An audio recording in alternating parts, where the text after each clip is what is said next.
വയനാട്ടിലേക്ക് തന്നെയാണ് നമ്മൾ ആദ്യം പോകുന്നത്. വയനാട് പയ്യമ്പള്ളിയിൽ കാട്ടാന ആക്രമണത്തിൽ ഒരാൾ കൊല്ലപ്പെട്ടിരിക്കുന്നു. ചാലിഗഡ്ഡ പനച്ചിൽ അജിയാണ് കൊല്ലപ്പെട്ടത്. വീടിന്റെ മതിൽ തകർത്ത ആന മുറ്റത്ത് വെച്ചാണ് അജിയെ ആക്രമിച്ചത്. കർണാടക പിടികൂടി റേഡിയോ കോളർ ഘടിപ്പിച്ച കാട്ടാനയാണ് ആക്രമണം നടത്തിയത്.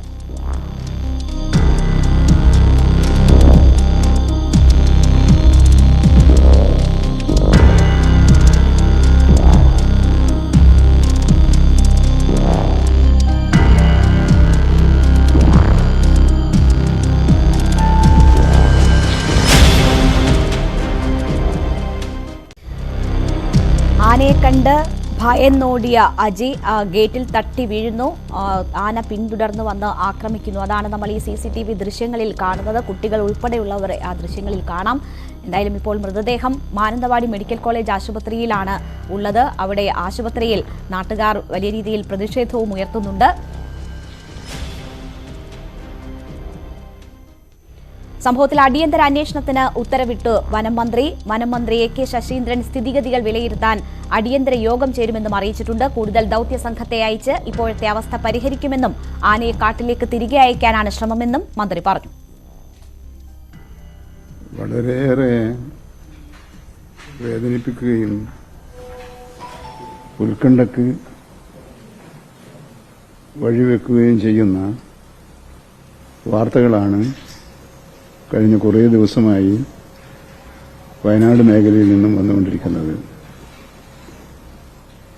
വന്യജീവികളുടെ നിരന്തരമായ അക്രമത്തിന് വിധേയരായി അവിടുത്തെ മനുഷ്യർ കൊല്ലപ്പെടുകയും കൃഷി നശിക്കുകയും ചെയ്തുകൊണ്ടിരിക്കുകയാണ്. വനംവകുപ്പ് ചെയ്യാവുന്ന നിയമപരമായ എല്ലാ നടപടികളും ത്വരിതഗതിയിൽ സ്വീകരിക്കുന്നുണ്ടെങ്കിലും അതിന്റെ പ്രയോജനം ജനങ്ങൾക്ക് ലഭിക്കുന്നില്ല എന്നതൊരു വസ്തുത തന്നെയാണ്. ഈ പശ്ചാത്തലത്തിൽ കൂടുതൽ നടപടികൾ എന്തെങ്കിലും സ്വീകരിക്കാനുണ്ടോ എന്ന കാര്യം പരിശോധിക്കാൻ വേണ്ടി നിർദ്ദേശിച്ചിട്ടുണ്ട്. നമ്മൾ ഇപ്പോൾ ചെയ്തു വരുന്നത് കൂടുതൽ ദൌത്യസംഘത്തെ അയച്ചുകൊണ്ട് ഈ ഇത്തരം വന്യമൃഗങ്ങളെ പിടികൂടുകയോ കാട്ടിലേക്ക് തിരിച്ചയക്കുകയോ പിടികൂടി സംരക്ഷിക്കുകയാണ് ചെയ്യുന്നത്. ഏതാനും ദിവസങ്ങൾക്ക് മുമ്പ് വയനാട്ടിൽ മറ്റൊരു കാട്ടാന, കർണാടകത്തിൽ നിന്നും വന്ന കാട്ടാന തന്നെയായിരുന്നു അത്. ആ കാട്ടാനയെ നമ്മൾ മയക്കുവെടി വെച്ച് പിടിച്ചെങ്കിലും അതിന്റെ ജീവൻ രക്ഷിക്കാൻ കഴിഞ്ഞില്ല എന്നൊരു ദാരുണമായ സ്ഥിതി കൂടിയുണ്ട്. ഇതെല്ലാം പരസ്പര വിരുദ്ധമായ ഏറ്റുമുട്ടുന്ന നിലപാടുകളാണ്. രണ്ടു പക്ഷത്തും വളരെ വാശിയോടുകൂടി പ്രവർത്തിക്കുന്ന ആളുകളുണ്ട്. ഇന്നലെ ഒരു ചാനൽ നടത്തിയ ചർച്ചയിൽ ആനസ്നേഹികളുടെ ഭാഗത്തു നിന്നും വളരെ രൂക്ഷമായ വിമർശനമാണ് വനം വകുപ്പിനുണ്ടായിട്ടുള്ളത്. വനം വകുപ്പ് പിരിച്ചുവിടണമെന്ന് വരെ അദ്ദേഹം അതിന്റെ പ്രയാസം കൊണ്ട് പറഞ്ഞു പോയതായിരിക്കുമെന്നാണ് ഞാൻ കരുതുന്നത്. അത്തരത്തിലുള്ള ഒരു ഗുരുതരമായ സ്ഥിതിവിശേഷം അവിടെയുണ്ട്. ഒരു ഉന്നതതല ആലോചനാ യോഗം നമുക്ക് ഇപ്പോൾ തന്നെ കൂടാൻ വേണ്ടി കഴിയുമോ എന്നാണ് ആലോചിച്ചുകൊണ്ടിരിക്കുന്നത്. ജിൻസ് തോട്ടുംകരയുണ്ട് വിവരങ്ങളുമായി. ജിൻസ്, വലിയ രീതിയിലുള്ള ഭീതി പരത്തിയ ആന ഇപ്പോഴും അവിടെ തുടരുന്നുണ്ട് എന്നാണ് മനസ്സിലാക്കുന്നത്. ഒരാളുടെ ജീവൻ നഷ്ടപ്പെട്ടിരിക്കുന്ന സാഹചര്യം, ആശുപത്രിയിൽ ഉൾപ്പെടെ വലിയ രീതിയിലുള്ള പ്രതിഷേധം നടക്കുന്നു. എന്താണ് ഇപ്പോഴത്തെ സാഹചര്യം? ഈ ആനയെ വനം വകുപ്പ് നിരീക്ഷിച്ചു വരികയായിരുന്നു. അവരുടെ നിരീക്ഷണത്തിലുള്ള ആനയായിരുന്നു. കാട്ടിലേക്ക് കടത്തിവിടാനുള്ള ശ്രമമാണ് നടത്തി വന്നത്. അതിനിടയിൽ ഇതെങ്ങനെ ജനവാസ മേഖലയിലേക്ക് വന്നു? എന്തൊക്കെയാണ് നമുക്ക് ലഭിക്കുന്ന വിവരങ്ങൾ? രേണുക, ഇന്ന് രാവിലെ 7:30യോടെയാണ് ഈ അതിദാരുണമായിട്ടുള്ള ഒരു സംഭവം ഉണ്ടായിട്ടുള്ളത്. ഈ ജനവാസ മേഖലയിൽ ഇറങ്ങിയ കാട്ടാന ഈ പയ്യമ്പള്ളി ചാലിഗതയിൽ എത്തുകയായിരുന്നു. ഇവിടെ വെച്ചാണ് ഈ അജി കൊല്ലപ്പെടുന്നത്. ഈ ആക്രമിക്കുന്ന CCTV ദൃശ്യവും ഇപ്പോൾ പുറത്തു വന്നിട്ടുണ്ട്. ഈ ആനയെ ഓടിച്ചപ്പോൾ ആളുകളെല്ലാം തന്നെ ഒരു വീടിന്റെ മതിലിലേക്ക് ചാടി രക്ഷപ്പെടാൻ ശ്രമിക്കുകയായിരുന്നു. ഇതിന് പിന്നാലെയാണ് ഈ മതിൽ തകർത്തുകൊണ്ട് ആന മുറ്റത്തെത്തുകയും ഇവിടെ വെച്ചാണ് അജിയെ ആക്രമിക്കുകയും ചെയ്തത്. ഉടനെ തന്നെ ഈ മാനന്തവാടി മെഡിക്കൽ കോളേജിൽ എത്തിച്ചെങ്കിലും ജീവൻ രക്ഷിക്കാനായിട്ടില്ല. ഈ ട്രാക്ടർ ഡ്രൈവർ കൂടിയാണ് ഈ കൊല്ലപ്പെട്ട അജി. ഈ വനംവകുപ്പിനെതിരെ വലിയ രീതിയിലുള്ള പ്രതിഷേധമാണ് നിലവിൽ നടക്കുന്നത്. വയനാട് മെഡിക്കൽ കോളേജിൽ നാട്ടുകാർ തടിച്ചുകൂടുകയും വലിയ രീതിയിലുള്ള വനംവകുപ്പിനെതിരെ വലിയ രീതിയിലുള്ള പ്രതിഷേധം നടത്തുകയും ചെയ്യുന്നുണ്ട്. ഈ കർണാടകയിലെ റേഡിയോ കോളർ ഘടിപ്പിച്ച കാട്ടാനയാണ് ഇത്തരത്തിൽ ജനവാസ മേഖലയിൽ ഇറങ്ങിയിരിക്കുന്നത്. കഴിഞ്ഞ ഒരാഴ്ച മുന്നേ തണ്ണീർക്കൊമ്പൻ എന്ന കാട്ടാന ഇറങ്ങിയിരുന്നു. അതിന് പിന്നാലെയാണ് വീണ്ടും മറ്റൊരു സ്ഥലത്ത് ഇപ്പോൾ ഈ കാട്ടാന എത്തുകയും ചെയ്തിരിക്കുന്നത്. ഈ നിലവിൽ ഈ ആക്രമണകാരിയായിട്ടുള്ള ഈ കാട്ടാന ഇപ്പോൾ കുറുവ കാടുകളുടെ അതിർത്തി പങ്കിടുന്ന ജനവാസ മേഖലയായ പടമലയിലാണ് നിലയുറപ്പിച്ചിരിക്കുന്നത്. വനപാലകർ ഈ സ്ഥലത്ത് എത്തിയിട്ടുണ്ട്. നിലവിൽ ഈ ആനയെ തുരത്താനുള്ള നടപടിക്രമങ്ങൾ പുരോഗമിക്കുകയാണ്. അതേസമയം തന്നെ കഴിഞ്ഞ ദിവസം ഉത്തരമേഖല CCF KS ദീപ മാധ്യമങ്ങളോട് പറഞ്ഞിരുന്നു, കർണാടകയിൽ നിന്നും മറ്റൊരു റേഡിയോ കോളർ ഘടിപ്പിച്ച കാട്ടാന കേരളത്തിൽ എത്തിയിട്ടുണ്ട്. വയനാടിന്റെ വനമേഖലയോട് ചേർന്ന പ്രദേശത്താണ് ഈ റേഡിയോ കോളർ ഘടിപ്പിച്ച മോഴയാന എത്തിയിട്ടുള്ളത്. മുത്തങ്ങിയിലായിരുന്നു ഈ ആനയെ ആദ്യം കണ്ടത്. അതിനുശേഷം വനംവകുപ്പിനെ ട്രാക്ക് ചെയ്യുന്നുണ്ട് എന്നായിരുന്നു അറിയിച്ചിരുന്നത്. പക്ഷേ ഇത്തരത്തിൽ ജനവാസ മേഖലയിൽ എന്തുകൊണ്ട് ഇറങ്ങി, എങ്ങനെയുള്ള കാര്യങ്ങളെല്ലാം തന്നെ നിലവിൽ പരിശോധിക്കേണ്ടതുണ്ട്. വനംവകുപ്പിനെതിരെ ഗുരുതരമായ വീഴ്ചയാണ് സംഭവിച്ചിട്ടുള്ളത് എന്നുള്ള ആരോപണവും ഇപ്പോൾ നിലവിൽ ഉന്നയിക്കുന്നുണ്ട്. എന്തായാലും ഈ തണ്ണീർക്കൊമ്പൻ നേരത്തെ ഇറങ്ങിയ ഭാഗത്ത് തന്നെയാണ് ഇപ്പോൾ ഈ ആനയെ നിലയുറപ്പിച്ചിരിക്കുന്നത്. ആളുകളെല്ലാം തന്നെ വലിയ പ്രതിഷേധത്തിലാണ്. രേണുക, ജിൻസ്, സ്വാഭാവികമായും ഒരു മരണം സംഭവിച്ചിരിക്കുകയാണ്. അപ്രതീക്ഷിതമായ ഒരു സംഭവമാണ്. വലിയ പ്രതിഷേധം അക്കാര്യത്തിൽ ഉണ്ടാകും. ആ ഒരു സ്വാഭാവിക പ്രതികരണമാണോ നമ്മൾ അവിടെ കാണുന്നത്? എന്താണ് ആശുപത്രിയിൽ തടിച്ചുകൂടിയിട്ടുള്ള ആളുകൾ, അവരുടെ ആവശ്യം എന്താണ്? അവരെന്താണ് ആവശ്യപ്പെടുന്നത്? നിലവിൽ ഈ ആക്രമണകാരിയായിട്ടുള്ള ഈ കാട്ടാനയെ എത്രയും പെട്ടെന്ന് ഇവിടെ നിന്ന് തുരത്തുകയോ അല്ലെങ്കിൽ മയക്കുവെടി വെച്ച് പിടികൂടുകയോ ചെയ്യണമെന്നുള്ള ആവശ്യമാണ് ഉന്നയിക്കുന്നത്. അതുപോലെ തന്നെ ഈ നഷ്ടപരിഹാരം ഉൾപ്പെടെയുള്ള കാര്യങ്ങളിലേക്ക് കടക്കേണ്ടതുണ്ട്. എന്തായാലും ആളുകൾ വലിയ പ്രതിഷേധം നടക്കുമ്പോഴും ഈ പ്രദേശത്ത് നിലവിൽ ഈ കുറുക്കുമൂല, കുറുവ, പയ്യമ്പള്ളി ഡിവിഷനുകളിൽ നിരോധനാജ്ഞയും പ്രഖ്യാപിച്ചിട്ടുണ്ട്. ജനങ്ങൾക്ക് കൃത്യമായിട്ടുള്ള ജാഗ്രതാ നിർദ്ദേശം നൽകിയിട്ടുണ്ട്. ഈ കാട്ടാന വന്ന വഴികളിലെല്ലാം തന്നെ വലിയ രീതിയിൽ കൃഷിനാശവും സംഭവിച്ചിട്ടുണ്ട് എന്നുള്ളതാണ് അറിയാൻ കഴിഞ്ഞിട്ടുള്ളത്. ഇത്തരത്തിലുള്ള അടിസ്ഥാന കാര്യങ്ങളിൽ പോലും ഈ ആനയുടെ ആക്രമണം ഉണ്ടാകുന്ന സാഹചര്യത്തിൽ ഇതിന് അടിയന്തരമായിട്ടുള്ള പരിഹാരം ഉണ്ടാകണമെന്ന് ആവശ്യപ്പെട്ടുകൊണ്ടാണ് നിലവിൽ ഈ പ്രദേശത്ത് നിലവിൽ ഈ പ്രതിഷേധം നടക്കുന്നത്. ജിൻസ്, ഇക്കാര്യത്തിൽ നേരത്തെ തന്നെ വനംവകുപ്പ് ഉദ്യോഗസ്ഥർ തന്നെ പറഞ്ഞു, അവരുടെ നിരീക്ഷണത്തിൽ ഈ ആനയുണ്ട്, മോഴയാനയാണ്, അവർ നിരീക്ഷിച്ചു വരികയാണ്, റേഡിയോ കോളർ ഘടിപ്പിച്ചിട്ടുള്ള ആനയാണ് എന്ന്. അപ്പോൾ എന്തുകൊണ്ടാണ് ഇതിനെ കൃത്യമായി നിരീക്ഷിക്കാനോ അല്ലെങ്കിൽ ജനങ്ങൾക്ക് ആ രീതിയിൽ നിർദ്ദേശങ്ങൾ നൽകാനോ കഴിയാത്തത്? നമുക്കറിയാം, കുട്ടികൾ ഉൾപ്പെടെയുള്ളവർ ഈ ആന ഓടി വരുമ്പോൾ ഭയന്ന് ഓടുന്ന CCTV ദൃശ്യങ്ങളാണ് നമ്മളുടെ കയ്യിൽ ഉള്ളത്. അപ്പോൾ ഇതിന്റെ നിരീക്ഷണത്തിൽ എവിടെയെങ്കിലും പാളിച്ച വന്നിട്ടുണ്ടോ? എവിടെയെങ്കിലും വീഴ്ചകൾ സംഭവിച്ചിട്ടുണ്ടോ? ഇതെങ്ങനെ ജനവാസ മേഖലയിലേക്ക് ഇറങ്ങി? അത്തരം വിവരങ്ങൾ അല്ലെങ്കിൽ എവിടെയോ വീഴ്ച സംഭവിച്ചു എന്ന തരത്തിലുള്ള വിവരങ്ങളാണോ നമുക്ക് ലഭിക്കുന്നത്? നിലവിൽ ഈ റേഡിയോ കോളർ ഘടിപ്പിച്ച ഇത്തരത്തിൽ കാട്ടാന നാട്ടിലേക്ക് ഇറങ്ങുന്ന കാര്യത്തിൽ വനംവകുപ്പിന് വലിയ രീതിയിലുള്ള വീഴ്ച സംഭവിച്ചു എന്ന് തന്നെ വേണം പറയാൻ. ഇത് കർണാടക വനംവകുപ്പാണ് ഈ റേഡിയോ കോളർ ഘടിപ്പിച്ചിരിക്കുന്നത്. അതേസമയം തന്നെ ഇതിന്റെ സഞ്ചാര ദിശ അടക്കമുള്ള കാര്യങ്ങൾ ഇവർക്കാണ് അറിയാൻ കഴിയുക. തണ്ണീർക്കൊമ്പന്റെ കാര്യത്തിലും ഇത്തരത്തിൽ വലിയ രീതിയിലുള്ള വീഴ്ച സംഭവിച്ചു എന്ന് തന്നെ നമുക്ക് കണ്ടാൽ മനസ്സിലാകും. 200 കിലോമീറ്റർ സഞ്ചരിച്ചുകൊണ്ടാണ് ഇത് മാനന്തവാടി നഗരത്തിലെത്തുകയും ഇത്തരത്തിൽ ഭീതി സൃഷ്ടിക്കുകയൊക്കെ ചെയ്തത്.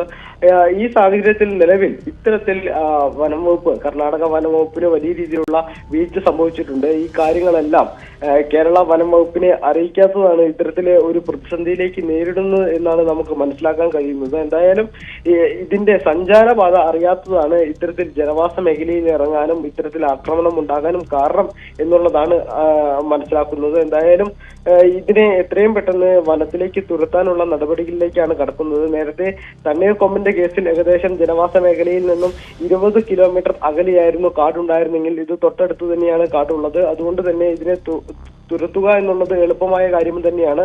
എന്തായാലും അത്തരത്തിലേക്കുള്ള നടപടിയിലേക്കാണ് ഇപ്പോൾ വനപാലകർ കടക്കുന്നത്. രേണുക, ദൗത്യ സംഘത്തെ അയക്കും എന്ന കാര്യമാണ് വനമന്ത്രി സൂചിപ്പിച്ചത്. അതുവരെ ഉള്ള കാര്യങ്ങൾ എങ്ങനെയാണ്? ആ ദൗത്യസംഘം ഉടൻ തന്നെ എത്തുമെന്നാണോ പ്രതീക്ഷിക്കുന്നത്? നമുക്കറിയാം, തണ്ണീർക്കൊമ്പൻ ഇറങ്ങിയെങ്കിലും അത് ജനവാസ മേഖലയിലൂടെയൊക്കെ പോകുമ്പോൾ പോലും ഇതുപോലെ വയലന്റ് ആയിരുന്നില്ല, അല്ലെങ്കിൽ ഈ ആക്രമണങ്ങൾക്കൊന്നും അത് മുതിർന്നില്ല. കുറച്ച് കൃഷിസ്ഥലമൊക്കെ നശിപ്പിക്കുക മാത്രമായിരുന്നു ചെയ്തത്. പക്ഷേ ഇത് മറിച്ചൊരു സാഹചര്യമാണ് എന്ന് തോന്നുന്നു. അപ്പോൾ അടിയന്തരമായ എന്തൊക്കെ നടപടികളാണ് വനം വകുപ്പിന്റെ ഭാഗത്തു നിന്നും ഉണ്ടാകുന്നത്? നിലവിൽ ഈ പ്രദേശത്ത് കൃത്യമായ ജനങ്ങൾക്ക് ജാഗ്രതാ നിർദ്ദേശം നൽകിയിട്ടുണ്ട്. മാനന്തവാടി നഗര മുനിസിപ്പാലിറ്റിയിലെ ഈ കുറുക്കൻമൂല, കുറുവ, അതുപോലെ തന്നെ കാടൻകൊല്ലി, പയ്യമ്പള്ളി ഡിവിഷനുകളിലാണ് ഇപ്പോൾ നിരോധനാജ്ഞ പ്രഖ്യാപിച്ചിരിക്കുന്നത്. ജനങ്ങളോട് പുറത്തിറങ്ങാൻ പാടില്ല, കൃത്യമായി ജാഗ്രത പാലിക്കണം എന്നുള്ള നിർദ്ദേശമാണ് നൽകിയിരിക്കുന്നത്. എന്തായാലും നേരത്തെ വിജയം കണ്ടിരിക്കുന്ന വയനാട് RRT സംഘം ഉൾപ്പെടെയുള്ളവർ മുത്തങ്ങയിൽ നിന്നും ഇവിടെ എത്തിയിട്ടുണ്ട്. എന്തായാലും ഇതിനെ ഉടൻ തന്നെ കാട്ടിലേക്ക് തുരത്താനുള്ള നടപടികളിലേക്ക് തന്നെയാണ് ഇപ്പോൾ കടക്കുന്നത് രേണുക. ശരി, എന്തായാലും സംഭവത്തിൽ അന്വേഷണം പ്രഖ്യാപിച്ചിട്ടുണ്ട്. കൃത്യമായ നടപടികൾ സ്വീകരിച്ചു വരുന്നു എന്നതാണ് വനമന്ത്രി പറയുന്നത്. ആനയെ തുരത്താനുള്ള ശ്രമങ്ങളാണ് അടിയന്തരമായി നടത്തുന്നത്. കൂടുതൽ ദൗത്യസേന അംഗങ്ങളെ എത്തിക്കുമെന്നതുള്ള ഉൾപ്പെടെയുള്ള കാര്യങ്ങൾ പറയുന്നു. എന്തായാലും നാട്ടുകാർ വലിയ ഭീതിയിലും പ്രതിഷേധത്തിലുമാണ്. ആശുപത്രിയിൽ നാട്ടുകാർ തടിച്ചുകൂടി നിൽക്കുന്ന ദൃശ്യങ്ങളാണ് നമ്മൾ കാണുന്നത്. ദാരുണമായ സംഭവമാണ് ഉണ്ടായിരിക്കുന്നത്. 7:30 ഇങ്ങനെയൊരു സംഭവം നടക്കുന്നത്. ഈ ആന അപ്രതീക്ഷിതമായി എത്തുന്നു. അത് കണ്ട് ഭയന്ന് ഓടിയ അജി എന്ന വ്യക്തി നമുക്ക് ദൃശ്യങ്ങളിൽ കാണാം. മറ്റൊരു വീടാണ്. ആ വീടിന്റെ ഗേറ്റ് ചാടിക്കടന്ന് അദ്ദേഹം രക്ഷപ്പെടാൻ ശ്രമിക്കുമ്പോൾ പോലും അതിൽ ഗേറ്റിൽ തട്ടി അദ്ദേഹം നിലത്ത് വീഴുന്നു. ആന മതിൽ തകർത്ത്, ഗേറ്റ് തകർത്ത് അകത്ത് കയറി ആക്രമിക്കുകയായിരുന്നു. വലിയ ഭീതിതമായ ഒരു സാഹചര്യം തന്നെയാണ്. ഭയപ്പെടുത്തുന്ന ദൃശ്യങ്ങൾ തന്നെയാണ് നമ്മൾ കാണുന്നത്. ഈ ആന ഇപ്പോഴും ജനവാസ മേഖലയിൽ തന്നെ തുടരുന്നു. പക്ഷേ വനപ്രദേശം അടുത്ത് തന്നെയുണ്ട്. അതിനെ കാട് കയറ്റാനുള്ള ശ്രമങ്ങൾ നടക്കുന്നു എന്നതാണ് ജിൻസ് നൽകുന്ന വിവരം. ജിൻസ്, ഈ ആളുകൾ ഈ ആനയെ പിന്തുടർന്നു എന്ന തരത്തിലുള്ള വിവരം വരുന്നുണ്ട്. പക്ഷെ നമുക്ക് എത്രമാത്രം സ്ഥിരീകരിക്കാൻ കഴിയും എന്താണ് സംഭവിച്ചത് എന്നതിൻ്റെ കൃത്യമായ വിവരങ്ങളില്ല. ആളുകൾക്ക് ജാഗ്രതാ നിർദ്ദേശം നൽകിയിട്ടും നമ്മൾ തണ്ണീർ കൊമ്പൻ്റെ കാര്യം വന്നപ്പോൾ കണ്ടതാണ്. ആളുകൾ അതിനെ പിന്തുടർന്ന് നടക്കുന്നതും ദൃശ്യങ്ങൾ എടുക്കുന്നതും ഒക്കെ നമ്മൾ കണ്ടതാണ്. ഇപ്പോൾ എന്താണ് സിറ്റുവേഷൻ? നൽകുന്ന നിർദ്ദേശങ്ങൾ ജനങ്ങൾ പാലിക്കുന്നുണ്ടോ? ആളുകൾ വീടിനുള്ളിൽ തന്നെ ഇരിക്കണം, കാരണം വയലൻ്റ് ആയിട്ടുള്ള ആനയാണ്, ആ രീതിയിലാണ് അതിൻ്റെ പെരുമാറ്റം. അപ്പോൾ ആ നിർദ്ദേശങ്ങൾ പൂർണ്ണമായും പാലിക്കപ്പെടുന്നുണ്ടോ? നിലവിൽ രേണുക നേരത്തെ സൂചിപ്പിച്ചതുപോലെ ഈ തണ്ണീർക്കൊമ്പന്റെ കേസിൽ ആളുകൾക്കെല്ലാം വലിയ കൗതുകമായിരുന്നു. പക്ഷേ ഇത്തരത്തിൽ വലിയ ആക്രമണമൊന്നും നടത്താതെയായിരുന്നു തണ്ണീർക്കൊമ്പൻ ഈ പ്രദേശത്ത് എത്തുകയും അതിനുശേഷം ഈ വനംവകുപ്പ് പിടികൂടുകയൊക്കെ ചെയ്തത്. പക്ഷേ ഇത്തരം വലിയ ആക്രമണകാരിയായിട്ടുള്ള മറ്റൊരു മോഴയാനയാണ് ഇപ്പോൾ ഈ പ്രദേശത്ത് എത്തിയിരിക്കുന്നത്. അതുകൊണ്ട് തന്നെ കൃത്യമായ ജാഗ്രതാ നിർദ്ദേശം ജനങ്ങൾ പാലിക്കുന്നുണ്ട് എന്നുള്ള ഒരു ഇതാണ് നിലവിൽ നമുക്ക് ലഭിക്കുന്നത്. എന്തായാലും ജനങ്ങളോട് വീടിന് പുറത്തിറങ്ങുന്നതിനോ മറ്റു സ്ഥലത്തേക്ക് പോകുന്നതിനോ അടക്കമുള്ള കാര്യങ്ങളിലേക്ക് കൃത്യമായ നിർദ്ദേശം നൽകിയിട്ടുണ്ട്. ഈ നിർദ്ദേശം പാലിക്കുന്നുണ്ട് എന്നുള്ളതാണ് നമുക്ക് അറിയാൻ കഴിഞ്ഞിട്ടുള്ളത്. എന്തായാലും ഇത്തരത്തിൽ ആക്രമണകാരിയായിട്ടുള്ള കാട്ടാനയുടെ മുന്നിൽ പെട്ടു കഴിഞ്ഞാൽ ജീവൻ രക്ഷിക്കാൻ പറ്റാത്തൊരു സാഹചര്യമുണ്ട്. അതുകൊണ്ട് തന്നെയാണ് ഒരു ജാഗ്രതാ നിർദ്ദേശം നേരത്തെ നൽകിയിരിക്കുന്നത്. ഈ പ്രദേശത്ത് നിരോധനാജ്ഞയും പ്രഖ്യാപിച്ചിട്ടുണ്ട്. ആളുകൾ കൂട്ടം കൂടുന്നതിനോ മറ്റുള്ള ഈ ആനയെ പിന്തുടരാനോ പാടില്ല എന്നുള്ള കാര്യത്തിൽ നേരത്തെ നിർദ്ദേശം നൽകിയിട്ടുണ്ട്. എന്തായാലും വരും മണിക്കൂറുകൾ ഇതിനെ എത്രയും പെട്ടെന്ന് വനത്തിലേക്ക് തുരത്താനുള്ള നടപടികളിലേക്കാണ് എന്തായാലും കടക്കുക. നേരത്തെ തണ്ണീർക്കൊമ്പന്റെ കേസ് പോലെയല്ല ഇത് എന്നുള്ളത് ജനങ്ങൾ മനസ്സിലാക്കുന്നുണ്ട്. എന്തായാലും വലിയ ആശങ്കയും ഈ പ്രദേശത്ത് നിലനിൽക്കുന്നുണ്ട്. വന്യമൃഗങ്ങൾ കാടിറങ്ങുന്നത് കൊണ്ടുള്ള ദുരിതം അത് ഏറി വരികയാണ്. ഇടവേളകളില്ലാത്ത ആക്രമണം. ഇതേ ഭാഗത്ത് തന്നെയാണ് ഒരാഴ്ച മുൻപ് തണ്ണീർക്കൊമ്പൻ എന്ന ആന വലിയ ഭീതിതമായ സാഹചര്യം സൃഷ്ടിച്ചത്. എന്തായാലും അത് വലിയ ബുദ്ധിമുട്ടുകൾ ഉണ്ടാക്കാതെ ഒഴിവായി. പക്ഷേ ആ ആനയ്ക്ക് ജീവൻ നഷ്ടപ്പെടുന്ന സാഹചര്യം നമ്മൾ കണ്ടു. ഇതിപ്പോൾ മറ്റൊരു സംഭവം ഒരാഴ്ച പിന്നിടുമ്പോൾ ഉണ്ടാകുന്നു. അതിലൊരു വിലപ്പെട്ട ജീവൻ നഷ്ടപ്പെട്ടിരിക്കുന്നു. വലിയ ഭീതിതമായ സാഹചര്യം ഇപ്പോഴും അവിടെ തുടരുന്നു. ആനയെ കാട് കയറ്റാനുള്ള ശ്രമങ്ങളാണ് നടന്നുവരുന്നത്. ജനങ്ങൾ വലിയ രീതിയിൽ പ്രതിഷേധിക്കുന്ന ഒരു ഭാഗത്ത് അന്വേഷണം ഉൾപ്പെടെ പ്രഖ്യാപിച്ചിട്ടുണ്ട്. കൂടുതൽ ദൗത്യ സംഘത്തെ അയക്കുന്നു എന്നതാണ് വനം മന്ത്രി പറയുന്നത്. പാലക്കാട് പുതുശ്ശേരിയിൽ നിന്ന് വരുന്ന വിവരങ്ങളും സമാനമാണ്. പുതുശ്ശേരി പാടശേഖരത്തിൽ കാട്ടാന കൃഷി നശിപ്പിച്ചിരിക്കുന്നു. ഏതാണ്ട് 12 ഏക്കറോളം വരുന്ന പാടശേഖരത്തിലാണ് പല ഭാഗങ്ങളിലായി കാട്ടാന കൃഷി നശിപ്പിച്ചത്. പാടത്തിന് ചുറ്റും സ്ഥാപിച്ച കമ്പിവേലിയും കാട്ടാന തകർത്തിട്ടിട്ടുണ്ട്. അത് മറ്റൊരു ദുഃഖമായി മാറുകയാണ്. വലിയ രീതിയിലുള്ള കൃഷിനാശമാണ് പാലക്കാട് സംഭവിച്ചിരിക്കുന്നത്. കമ്പിവേലികൾ തകർത്തുകൊണ്ടാണ് കാട്ടാന ഈ പാടശേഖരത്തിൽ ഇറങ്ങിയത്.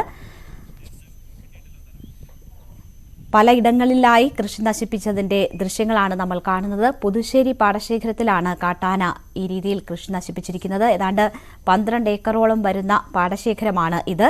പല ഭാഗങ്ങളിലായി കാട്ടാന ഇറങ്ങി കൃഷി നശിപ്പിച്ചതിൻ്റെ ദൃശ്യങ്ങളാണ് കാണുന്നത്. വലിയ നാശനഷ്ടം കർഷകരെ സംബന്ധിച്ച് വലിയ നാശനഷ്ടം ആണ് റിപ്പോർട്ട് ചെയ്യുന്നത്. അവിടെ നിന്ന് കമ്പിവേലികളൊക്കെ സ്ഥാപിച്ച പാടശേഖരമാണെങ്കിലും അതൊക്കെ തകർത്തുകൊണ്ടാണ് കാട്ടാന ഇറങ്ങിയിരിക്കുന്നത്.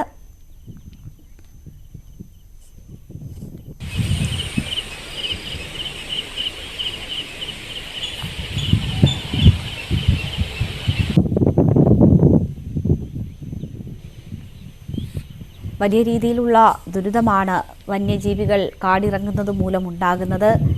ഏറെ നാളായി തുടരുന്ന ദുരിതം. ഇപ്പോൾ വയനാട്ടിൽ ഒരു ജീവൻ തന്നെ നഷ്ടപ്പെട്ടിരിക്കുന്നു. പാലക്കാട്ടേക്ക് എത്തുമ്പോൾ അത് വലിയ രീതിയിലുള്ള കർഷകരുടെ നഷ്ടമായി മാറുകയാണ്. പാടശേഖരത്തിൽ ആനയിറങ്ങി കൃഷി നശിപ്പിച്ചിരിക്കുന്നതാണ്. വിളഞ്ഞു തുടങ്ങുന്ന പാടമാണ്, അല്ലെ നെൽക്കതിരുകളാണ് നമ്മൾ കാണുന്നത്. അവിടെയാണ് വ്യാപകമായ കൃഷിനാശം ഉണ്ടായിരിക്കുന്നത്.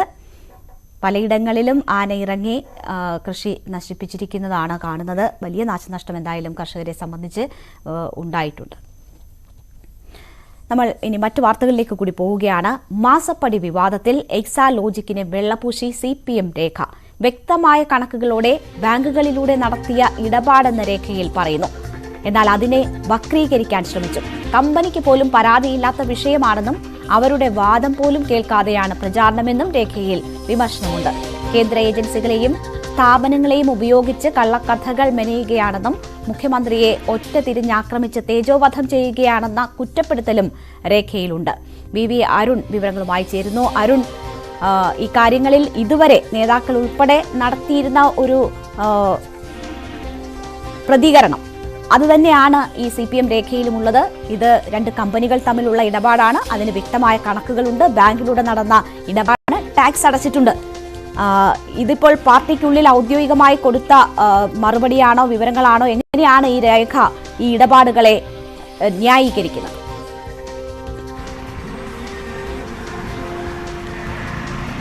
എക്സാലോജിക് വിവാദത്തിൽ, മാസപ്പടി വിവാദത്തിൽ മുഖ്യമന്ത്രി മകൾക്കെതിരെ ആരോപണം വന്ന ആ തുടക്ക സമയത്ത് തന്നെ CPM സംസ്ഥാന സെക്രട്ടറി അസാധാരണമായി വാർത്താക്കുറിപ്പിറക്കി വീണ വിജയനെ പ്രതിരോധിച്ചിരുന്നു. പിന്നീട് നേതാക്കൾ ആ നിലപാട് ആവർത്തിച്ചു. ഇപ്പോൾ കീഴ്ഘടകങ്ങളിലേക്കും അതേ നിലപാട് പ്രചരിപ്പിക്കുകയാണ് CPM നേതൃത്വം ചെയ്യുന്നത്. അതായത് CPMന്റെ ലോക്സഭാ തെരഞ്ഞെടുപ്പ് ഒരുക്കയുടെ ഭാഗമായി സംസ്ഥാന തലത്തിലും അതുപോലെ തന്നെ മണ്ഡലം തലങ്ങളിലും ശില്പശാലകൾ നടക്കുകയാണ്. പിന്നീട് താഴേക്ക് ബ്രാഞ്ച് തലം വരെ ആ ശില്പശാലകൾ നീളും. ഇപ്പോൾ മണ്ഡലം തലം, നിയമസഭാ മണ്ഡലം വരെ നൽകിയ ശില്പശാലകളിൽ നൽകിയ രേഖയിലാണ്, പാർട്ടി രേഖയിലാണ് എക്സാലോജിക് വിവാദത്തിൽ പൂർണ്ണമായും CMRLM അതുപോലെ തന്നെ എക്സാലോജിക്കിനെയും CPM ഔദ്യോഗികമായി ന്യായീകരിക്കുന്നത്. ആ രേഖയിൽ മുഖ്യമന്ത്രിക്കെതിരെ എന്ന് പറഞ്ഞുകൊണ്ട് ഒരു ഭാഗമുണ്ട്. അവിടെ ഇപ്രകാരമാണ് പറയുന്നത്: സർക്കാരിൻ്റെ വികസനത്തിന് മാത്രമല്ല മുഖ്യമന്ത്രി പിണറായി വിജയനെയും ഒറ്റതിരിഞ്ഞ് ആക്രമിക്കുന്നു എന്ന നിലപാടും അവർ സ്വീകരിക്കുന്നു. പ്രതിപക്ഷത്തെയും മറ്റ് കേന്ദ്ര ഏജൻസികളെയും ഒക്കെയാണ് പറയുന്നത്. നേരത്തെ തന്നെ സ്വർണ്ണക്കടത്ത് കേസിൽ സംസ്ഥാന സർക്കാർ നിർദ്ദേശം അനുസരിച്ചാണ് അന്വേഷണം വന്നത്. പിന്നീട് സർക്കാരിനെ കുറ്റപ്പെടുത്താൻ ശ്രമിച്ചു. ശരിയായ അന്വേഷണത്തിന് പകരം മുഖ്യമന്ത്രിയെ തേജോവധം ചെയ്യാനുള്ള ശ്രമം ആ കേസിൽ ഉണ്ടായി. അതുപോലെ തന്നെ ഇപ്പോഴും മറ്റ് ഏജൻസികൾ ഉപയോഗിച്ചുകൊണ്ട് അത്തരം ശ്രമങ്ങൾ മുഖ്യമന്ത്രി തേജോവധം ചെയ്യാൻ ശ്രമിക്കുന്നു എന്ന് ഒരു ഭാഗത്ത് പറയുന്നു. അടുത്ത ഭാഗത്താണ് എക്സാലോജിക്ക് പേരെടുത്തു പറഞ്ഞ് തന്നെ എക്സാലോജിക്കിനെ വെള്ളപൂശാൻ CPM നേതൃത്വം രേഖയിൽ കൂടി ശ്രമിക്കുന്നത്. വ്യക്തമായ കണക്കുകളോടെ ബാങ്കുകളിലൂടെ നടത്തിയ എക്സാലോജിക്ക് കമ്പനിയുടെ ഇടപാടുകളെ പോലും വക്രീകരിക്കാനുള്ള നടപടികളാണ് സ്വീകരിച്ചത്.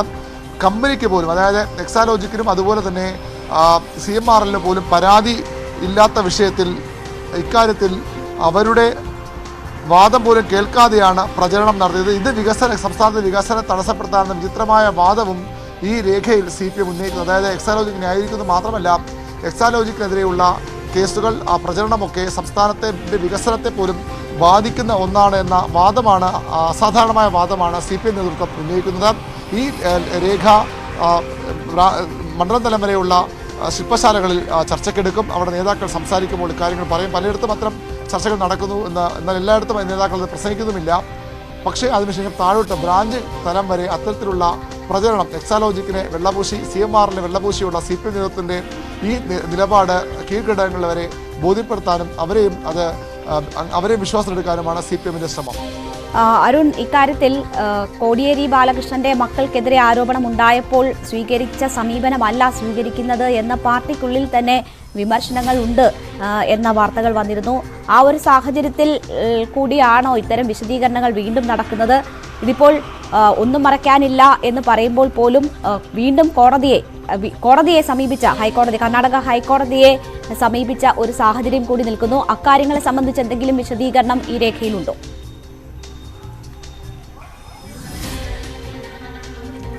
ഈ രണ്ട് പാരഗ്രാഫിൽ മാത്രമാണ് എക്സാലോജിക് വിവാദവും മുഖ്യമന്ത്രിക്കെതിരെയുള്ള കടന്നാക്രമണം, അദ്ദേഹത്തെ തേജോവധം ചെയ്യാൻ ശ്രമിക്കുന്നുവെന്ന ആരോപണവും ഒക്കെ ഉള്ളത്. നമുക്കറിയാം, ബിനീഷ് കോടിയേരിയുടെ വിഷയവും ബിനോയ് കോടിയുടെ വിഷയവും ഒക്കെ രണ്ടാണ്. അതും ഇതുമായി ചേർത്ത് വായിക്കാൻ കഴിയില്ല. അന്ന് പാർട്ടി അതിനെ പ്രതിരോധിക്കേണ്ട ആർക്കെതിരെയാണ് അവർ പ്രതിരോധിച്ചിട്ട് അത് സംസ്ഥാന സെക്രട്ടറിയായ കോടിയേരി ബാലകൃഷ്ണൻ ആ നിലപാടാണ് ചെയ്തത്. ബിനീഷിനെതിരെ കേസുണ്ടെങ്കിൽ ബിനീഷ് അത് നേരിടട്ടെ, അതിൽ പാർട്ടിക്ക് പങ്കില്ല എന്ന നിലപാട് സ്വീകരിച്ചു. പക്ഷേ ഇവിടെ പിണറായി വിജയൻ്റെ മകൾക്കെതിരെ കേസ് വരുമ്പോൾ അങ്ങനെയല്ല CPM നേതൃത്വം നിലപാടെടുത്തത്. പിണറായി വിജയൻ മൈനസ് മകൾ എന്ന് പറഞ്ഞാൽ ഒന്നുമല്ലാത്ത അവസ്ഥയുണ്ട്. അതുകൊണ്ട് ഈ കേസുകളിലൂടെ കേന്ദ്ര ഏജൻസികളും പ്രതിപക്ഷവും BJPയും ഒക്കെ ലക്ഷ്യം വയ്ക്കുന്ന മുഖ്യമന്ത്രി പിണറായി വിജയനാണ്. അതിനെയാണ് പ്രതിരോധിക്കുന്നത്. മകളുടെ പേര് പറഞ്ഞുകൊണ്ട് മുഖ്യമന്ത്രിയിലേക്ക് കയറാൻ വന്നാൽ അതിനെ അംഗീകരിക്കാൻ കഴിയില്ല നിലപാടാണ് CPM സംസ്ഥാന സെക്രട്ടറി അടക്കമുള്ളവർ സ്വീകരിച്ചത്. ഇപ്പോൾ കീഴ്ഘടകങ്ങളെ ബോധ്യപ്പെടുത്താൻ, കീഴ്ഘടകങ്ങളിലെ പ്രവർത്തകർക്ക് വലിയ ആശയക്കുഴപ്പമുണ്ടെങ്കിൽ അത് ദൂരീകരിക്കാൻ നടത്തിയ ഇടപെടലിലും ആ ഒരു സമീപനം തന്നെയാണ് CPM സ്വീകരിക്കുന്നത്. മുഖ്യമന്ത്രിക്കെതിരെയുള്ള നീക്കമായി തന്നെ വീണ വിജയൻ്റെ ഈ കേസിനെ കാണാനാണ് ശ്രമം. കേന്ദ്ര ഏജൻസികൾ അന്വേഷണം നടത്തുന്നത് മുഖ്യമന്ത്രിയിലേക്ക് എത്താനുള്ള വളഞ്ഞ വഴി, എളുപ്പ വഴിയായാണ് CPM നേതൃത്വം വിലയിരുത്തുന്നത്. അതുകൊണ്ടാണ് ഇത്തരം പ്രതിരോധം എല്ലാ തരത്തിലുമുള്ള പ്രതിരോധം വീണ വിജയനും അവരുടെ കമ്പനിക്കും കൂടി എക്സാലോജിക്കും CMRL ന്യായീകരിക്കുകയാണ് ഇതിലൂടെ ചെയ്യുന്നത്. ഒരു ഇടപാടും തെറ്റായവർ നടത്തിയിട്ടുള്ള ഒരു വിശദീകരണമാണ് അത്. അത്തരം കേസുകൾ വരുന്നത് സംസ്ഥാന വികസനത്തെ പിന്നോട്ടടിക്കാനുള്ള വിചിത്ര ന്യായവാദമാണ് CPM അണികളെ ബോധ്യപ്പെടുത്താനായി ഈ രേഖയിലൂടെ ശ്രമിക്കുന്നത്. VV അരുണാണ് വിവരങ്ങൾ നൽകിയത്. KPCC പ്രസിഡന്റ് K സുധാകരനും പ്രതിപക്ഷ നേതാവ് VD സതീശനും നയിക്കുന്ന സമരാഗ്നി ജനകീയ പ്രക്ഷോഭ യാത്ര പര്യടനം തുടരുകയാണ്. ഇന്ന് യാത്രയിൽ നേതാക്കൾ ജനങ്ങളുമായി സംവദിക്കും. 10 മണി മുതൽ 12 മണി വരെ കാസർഗോഡ് മുനിസിപ്പൽ മിനി ഹാളിലാണ് ജനകീയ ചർച്ചാ സദസ്സ് നടക്കുക. ഉച്ചയ്ക്ക് ശേഷം യാത്ര കണ്ണൂരിൽ പ്രവേശിക്കും. മട്ടന്നൂരിലും കണ്ണൂരിലുമാണ് ഇന്നത്തെ സ്വീകരണം. KV ബൈജു ഉണ്ട് വാർത്തയുടെ വിശദാംശങ്ങളുമായി. ബൈജു, കേന്ദ്ര സംസ്ഥാന സർക്കാരുകളുടെ ജനദ്രോഹ നയങ്ങൾ തുറന്നു കാട്ടാനുള്ള യാത്രയാണ്. അതിന്ന് ഇടത് ശക്തി കേന്ദ്രങ്ങളിലേക്ക് കടക്കുകയാണ്. ഇന്നത്തെ പരിപാടികൾ എങ്ങനെയാണ് നിശ്ചയിച്ചിട്ടുള്ളത്? ഈ ജനങ്ങളുമായുള്ള സംവാദ പരിപാടി എങ്ങനെയാണ് സജ്ജീകരിച്ചിരിക്കുന്നത്?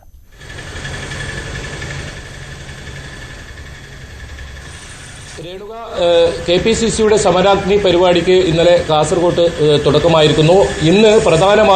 ഇന്ന് രാവിലെ ഈ ജനകീയ സദസ്സാണ്. അതായത് സർക്കാരിന്റെ നയങ്ങളിൽ ഇരകളായുള്ളവരുമായുള്ള ഒരു സംവാദം എന്നാണ് ഇതുകൊണ്ട് ഉദ്ദേശിക്കുന്നത്. കാസർഗോഡ് ജില്ലയിൽ പ്രധാനമായും എൻഡോസൾഫാൻ ദുരിതബാധിതർ, പ്രത്യേകിച്ച് ആരോഗ്യ മേഖല നേരിടുന്ന പ്രശ്നങ്ങൾ, ഇതൊക്കെ ഇന്നത്തെ ഈ സംവാദത്തിൽ ചർച്ചയാകുമെന്നാണ് നേതാക്കൾ അറിയിച്ചത്. 10:30 മണിക്ക് മിനി സിവിൽ കോൺഫറൻസ് ഹാളിലാണ് ഈ പരിപാടി ക്രമീകരിച്ചിരിക്കുന്നത്. അതിനുശേഷം 12:00 മാധ്യമങ്ങളെ കാണുന്നുണ്ട്. VD സതീശനും ഒപ്പം K സുധാകരനും ഒരുമിച്ചാണ് മാധ്യമങ്ങളെ കാണുന്നത്. അതിനുശേഷം ഉച്ചയോടുകൂടി യാത്ര കണ്ണൂർ ജില്ലയിലേക്ക് പര്യടനം ആരംഭിക്കും. കണ്ണൂർ ജില്ലയിൽ 3:30 മട്ടന്നൂരിലാണ് ആദ്യ പരിപാടി ക്രമീകരിച്ചിരിക്കുന്നത്. അതിനുശേഷം വൈകിട്ട് 5:30 കണ്ണൂരിലാണ്. കണ്ണൂരിൽ വലിയ തോതിൽ പ്രവർത്തകരെ പങ്കെടുപ്പിച്ച് വലിയൊരു പരിപാടി ആയി മാറ്റാനുള്ള ഒരുക്കത്തിൽ തന്നെയാണ് ഉള്ളത്. എന്തായാലും കാസർഗോട്ട് ഇന്നലെ കണ്ടത് വളരെ ചിട്ടയായ ഒരു ഉദ്ഘാടന പരിപാടി തന്നെയാണ്. വലിയ ജനപങ്കാളിത്തം ഇന്നലെ ഉണ്ടാക്കാൻ എന്തായാലും സാധിച്ചു. അത്തരത്തിൽ വലിയ ചിട്ടയായ ഒരു പരിപാടി തന്നെയായിരുന്നു. പ്രമുഖ നേതാക്കളെല്ലാം തന്നെ ഈ പരിപാടിയിൽ പങ്കെടുത്തു. KC വേണുഗോപാലായിരുന്നു ഉദ്ഘാടനം നിർവഹിച്ചത്. അതിനുശേഷം പ്രവർത്തകരെ അത്തരത്തിൽ വലിയ തോതിലുള്ള ഒരു പ്രവർത്തകരുടെ പങ്കാളിത്തം ഉണ്ടാക്കാൻ കഴിഞ്ഞു എന്ന് തന്നെയാണ് കോൺഗ്രസ് അവകാശപ്പെടുന്നത്. എന്തായാലും തെരഞ്ഞെടുപ്പിന് കോൺഗ്രസ് ഒരുങ്ങിയിരിക്കുന്നു എന്ന് തന്നെയാണ് ഈ യാത്രയിലൂടെ മനസ്സിലാക്കുന്നത്. എന്തായാലും പ്രവർത്തകരെ കൂടുതൽ സജ്ജമാക്കുക, അതായത് ബൂത്ത് തലം വരെ ഈ തെരഞ്ഞെടുപ്പിനെ സജ്ജമാക്കുക എന്നാണ് ലക്ഷ്യമിടുന്നത്. അത്തരത്തിൽ ബൂത്ത് തലത്തിൽ വരെ ആൾക്കാരെ ഈ യാത്രയിൽ പങ്കെടുപ്പിക്കുന്നുണ്ട്. എന്തായാലും ഇന്ന് ഇതിന് ശേഷം മാധ്യമപ്രവർത്തകരെ കാണും. കണ്ണൂർ ജില്ലയിലും വലിയ സ്വീകരണങ്ങളാണ് ഒരുക്കിയിട്ടുള്ളത്. അത്തരത്തിൽ ക്രമീകരണങ്ങളാണ് ഒരുക്കിയിട്ടുള്ളത്. നേരത്തെ ഒന്നും കാണാത്ത രീതിയിൽ, അതായത് പല യാത്രകളും കാസർഗോഡ് നിന്നും കോൺഗ്രസിന്റെ പുറപ്പെട്ടെങ്കിലും അതിലൊന്നും കാണാത്ത രീതിയിൽ വളരെ ചിട്ടയായ രീതിയിലായിരുന്നു ഇന്നലെ ഉദ്ഘാടന പരിപാടി ക്രമീകരിച്ചിരുന്നത്. എന്നാലും ഇന്ന് രാവിലെ നടക്കുന്ന ഈ ഈ ചർച്ചയിൽ നിരവധി പ്രശ്നങ്ങൾ കാസർഗോഡ് ജില്ല നേരിടുന്ന നിരവധി പ്രശ്നങ്ങളുമായി പ്രതിനിധികൾ പലതരത്തിലുള്ള സംഘടനാ പ്രതിനിധികൾ ഈ പരിപാടിയിൽ പങ്കെടുക്കുന്നുണ്ട്. 10:30 പരിപാടി ആരംഭിക്കും. വി.ഡി. സതീശൻ ജില്ലയിൽ തന്നെ ഉണ്ട്. കെ. സുധാകരൻ കണ്ണൂരാണുള്ളത്. 10:30 ഈ പരിപാടി നടക്കുന്നിടത്തേക്ക് എത്തുമെന്നാണ് അറിയിച്ചിട്ടുള്ളത്. എന്തായാലും വലിയ ഒരുക്കങ്ങൾ തന്നെയാണ് ഈ ജാഥയോടനുബന്ധിച്ച് ഓരോ ദിവസവും ഉണ്ടാകുന്നത്. 29-ന് തിരുവനന്തപുരത്താണ് ജാഥയുടെ സമാപനം. ഈ ജാഥയിൽ പരമാവധി ആൾക്കാരെ തിരുവനന്തപുരത്ത് എത്തിക്കാനും പാർട്ടി ആലോചിച്ചിട്ടുണ്ട്. കെ വി ബൈജുവാണ് വിവരങ്ങൾ നൽകിയത്. എന്തായാലും തെരഞ്ഞെടുപ്പ് ഒരുക്കങ്ങളിലാണ് രാഷ്ട്രീയ പാർട്ടികൾ. ഇടതുമുന്നണിയിലെ സീറ്റ് വിഭജന ചർച്ചകൾ ഇന്ന് പൂർത്തിയാക്കാനാണ് നീക്കം. CPM 15 സീറ്റിലും CPI 4ഇടത്തും. കോട്ടയത്ത് കേരള കോൺഗ്രസ് എമ്മും മത്സരിക്കും. ഇന്ന് ചേരുന്ന മുന്നണി യോഗം ഔദ്യോഗികമായി പ്രഖ്യാപനം നടത്തും. സ്ഥാനാർത്ഥി നിർണയമടക്കമുള്ള തെരഞ്ഞെടുപ്പ് ഒരുക്കങ്ങൾ ചർച്ച ചെയ്യാൻ ഇന്ന് CPM സംസ്ഥാന സെക്രട്ടേറിയറ്റും അടുത്ത 2 ദിവസങ്ങളിൽ സംസ്ഥാന സമിതി യോഗവും ചേരുന്നുണ്ട്. ഇപ്പോൾ വനമന്ത്രി A.K. ശശീന്ദ്രൻ മാധ്യമങ്ങളെ കാണുന്നു. അതിലേക്ക് പ്രതിഷേധത്തിനും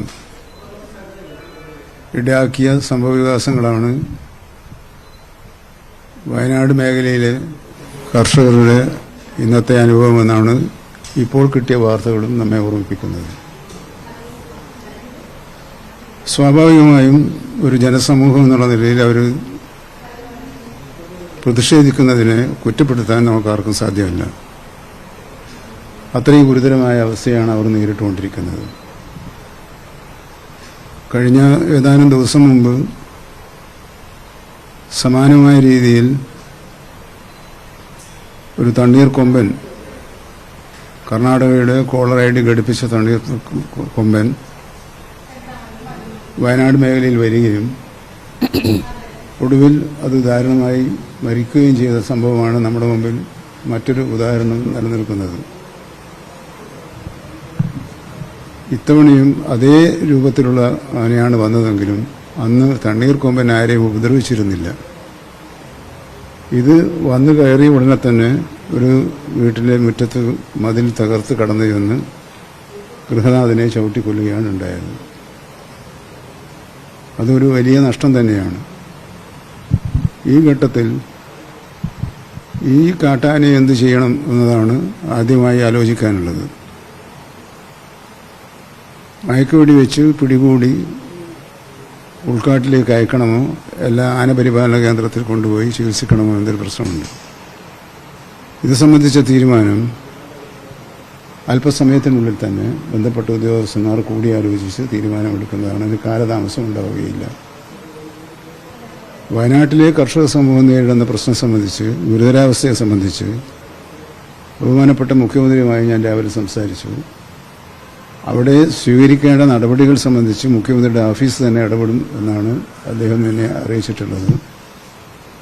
ജില്ലാ കളക്ടറോടും പോലീസ് മേധാവിയോടും സംഭവസ്ഥലത്ത് ചെല്ലാനും അവിടുത്തെ പ്രതിഷേധിക്കുന്ന ജനങ്ങളുടെ പ്രതിനിധികളുമായി സംസാരിക്കാനും നിർദ്ദേശം നൽകിയിട്ടുണ്ട്. അങ്ങനെ എല്ലാ തരത്തിലും ആ പ്രശ്നത്തിന് രമ്യമായ പരിഹാരമുണ്ടാക്കാനുള്ള അടിയന്തര ശ്രദ്ധയാണ് ഇപ്പോൾ ചെയ്യുന്നത്. മറ്റ് സാങ്കേതിക വിഷയങ്ങളൊക്കെ പരിശോധിച്ച് പറയേണ്ട കാര്യങ്ങളാണ്. അത് ആ ഘട്ടത്തിൽ പറയാൻ കഴിയുമെന്നാണ് എനിക്ക് തോന്നുന്നത്. എവിടെ നിന്ന് എത്തിയ സമയം അങ്ങനെ അല്ലതില്ല, നല്ല പുലർച്ചെയാണെന്നാണല്ലോ നമുക്ക് കിട്ടിയുള്ള റിപ്പോർട്ട്. പുലർച്ചെയാണ് സംഭവം ഉണ്ടാകുന്നതെന്നാണ്. പിന്നെ ഇതേപോലെ തന്നെ മറ്റൊരു സ്ഥലത്ത് ഒരു കടുവയിറങ്ങി വനം വകുപ്പ് ജീവനക്കാരനെ ആക്രമിക്കുകയും ചെയ്തിട്ടുണ്ട്. അദ്ദേഹം ഗുരുതരാവസ്ഥയിൽ ആശുപത്രിയിലാണ് എന്നാണ് അറിയാൻ കഴിഞ്ഞിട്ടുള്ളത്. അപ്പോൾ ഇത് ഭീതിജമായ ഒരു സാഹചര്യമാണ് എന്ന കാര്യത്തിൽ ആർക്കും സംശയിക്കേണ്ട. അതിനെ ചെറുതായി കാണാൻ ആർക്കും കഴിയുമെന്ന് എനിക്ക് തോന്നുന്നില്ല. ഞങ്ങളും അതിനെ ചെറുതായി കാണാനല്ല ശ്രമിക്കുന്നത്.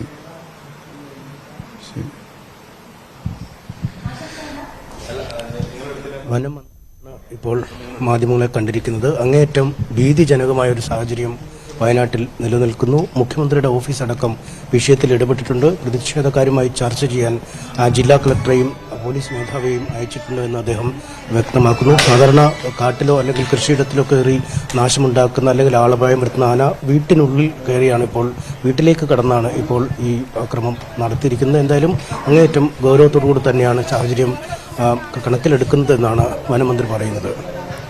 അനീഷ്, ഈ സംഭവവുമായി ബന്ധപ്പെട്ട് ഇപ്പോൾ വലിയ പ്രതിഷേധം അവിടെ നടക്കുന്നുണ്ട്. ആന വന്നിട്ടുണ്ട് ഇവിടെ. ആന വന്ന് പോലീസുകാർ എന്ത് ചെയ്യാൻ പറ്റി? നാലാളെ കൊണ്ട് നിങ്ങൾ ഇത്രയും ഫോറസ്റ്റുകാരില്ല അവിടെ. ഒറ്റ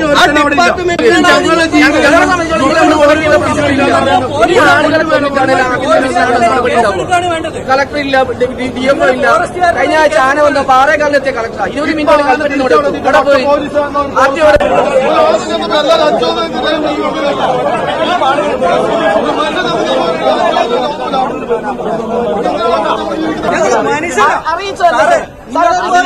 വികാര വിചാരങ്ങളോട് ഞങ്ങൾ മനുഷ്യരാ. അത് നിങ്ങൾ ഞങ്ങൾക്ക് ഞങ്ങളെ ചുറ്റും നിങ്ങളുടെ പോലീസുകാർക്ക് വല്ല കാര്യമുണ്ടോ? ഞങ്ങൾ ആരും തല്ലിക്കൊല്ലല്ല. ഞങ്ങളുടെ ചത്തുപോയത് ഞങ്ങളുടെ കൂടപ്പുറപ്പാ.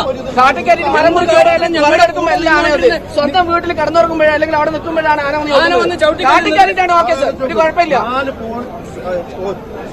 വയനാട്ടിൽ റേഡിയോ കോളർ ഘടിപ്പിച്ച് കാട്ടാന ഒരാളെ കുത്തിക്കൊന്നിരിക്കുന്നു. അതിൽ വലിയ പ്രതിഷേധമുയരുകയാണ്. ഇപ്പോൾ ആളുകൾ റോഡ് ഉപരോധിക്കുകയും വലിയ രീതിയിൽ പ്രതിഷേധിക്കുകയും ഒക്കെ ചെയ്യുന്ന ദൃശ്യങ്ങളാണ് അവിടെ നിന്ന് വരുന്നത്. നാട്ടുകാരുടെ പ്രക്ഷോഭം, അതിന്റെ സാഹചര്യം മനസ്സിലാകുമെന്ന് വനമന്ത്രി പറയുന്നു. പ്രതിഷേധക്കാരെ അവരെ അനുനയിപ്പിക്കാൻ ചർച്ച നടത്താൻ കളക്ടറെ ചുമതലപ്പെടുത്തിയിട്ടുണ്ട് എന്നും വനമന്ത്രി പറയുന്നു. അടിയന്തരമായ നടപടികൾ സ്വീകരിക്കാൻ ഉദ്യോഗസ്ഥർ യോഗം ചേർന്ന് തീരുമാനമെടുക്കും. ഒന്നുകിൽ മയക്കുവെടി വെച്ച് കാട്ടിലേക്ക് അയക്കുക, അല്ലെങ്കിൽ സംരക്ഷണ കേന്ദ്രത്തിലേക്ക് മാറ്റുക. ഇതിലേത് വേണം എന്നതൊക്കെ തീരുമാനിക്കാനുള്ള യോഗമാണ് നടക്കുന്നത്. എന്തായാലും വലിയ രീതിയിലുള്ള പ്രതിഷേധം അവിടെ ഉയരുകയാണ്. നമുക്ക് തിരിച്ചെത്താം മറ്റു വാർത്തകളിലേക്ക് ഇടവേളയ്ക്ക് ശേഷം. പോലീസിനെതിരെ വിമർശനവുമായി ഡിവൈഎഫ്ഐ. കോഴിക്കോട് കോനാട് ബീച്ചിൽ സദാചാര ഗുണ്ടായിസം കാണിച്ച മഹിളാ മോർച്ച പ്രവർത്തകർക്കെതിരെ കേസെടുക്കാത്ത പോലീസ് നടപടിയിലാണ് പ്രതിഷേധം. കേസെടുക്കാൻ പോലീസിന് ബാധ്യതയുണ്ട്. മഹിളാ മോർച്ച പ്രവർത്തകർക്കെതിരെ നടപടിയെടുക്കണമെന്നും പരാതി നൽകുന്നത് ആലോചിക്കുമെന്നും ഡിവൈഎഫ്ഐ സംസ്ഥാന പ്രസിഡന്റ് ബി വസീഫ് ന്യൂസ് 18 പറഞ്ഞു. അതിനകത്ത് നിയമം കയ്യിലെടുത്ത മഹിളാ മോർച്ചയ്ക്കെതിരെ നടപടിയെടുക്കാനുള്ള ബാധ്യതയുണ്ട്. അത് പോലീസ് നടപടിയെടുക്കുമെന്നാണ് ഞങ്ങൾ പ്രതീക്ഷിക്കുന്നത്. എന്താണ് പോലീസ് പറയുന്നത് എന്നുള്ളതിനെക്കുറിച്ച് വ്യക്തമല്ല. ആരെങ്കിലും പരാതി കൊടുക്കണം, അത് അങ്ങനെ പരാതിയുടെ അടിസ്ഥാനമുണ്ടോ, എന്താണ് അതിന്റെ നിയമവശം എന്നുള്ളത് ഡിവൈഎഫ്ഐ കൂടി ഒന്ന് പരിശോധിക്കട്ടെ. ഇനി അങ്ങനെ പരാതി കൊടുക്കേണ്ടതുണ്ടെങ്കിൽ ഇവിടെ ഒരു സാമൂഹ്യ വിപത്താണ് ഈ മഹിളാ മോർച്ചയുടെ നേതൃത്വത്തിൽ കണ്ടത്. അവര് ഈ നിയമം കയ്യിലെടുക്കുന്ന സാഹചര്യം ഉണ്ടായത്. ആട്ടിയോടിക്കുകയാണ്. അവർ ഇന്നലെ കൊടുത്ത ബൈറ്റും അവർ പറഞ്ഞതുമൊക്കെ ഇത് ഇനിയും ആവർത്തിക്കും. ഇതൊരു പൊതു ഇടമാണ്. ഈ പൊതു ഇടത്തെ സംരക്ഷിക്കാൻ നിയമ സംവിധാനത്തിൽ പോലീസിനും അതുപോലെ തന്നെ അധികാരികൾക്കൊക്കെ ബാധ്യതയുണ്ട്. അത് നിയമപരമായിട്ട് ആ നടപടി സ്വീകരിക്കണം.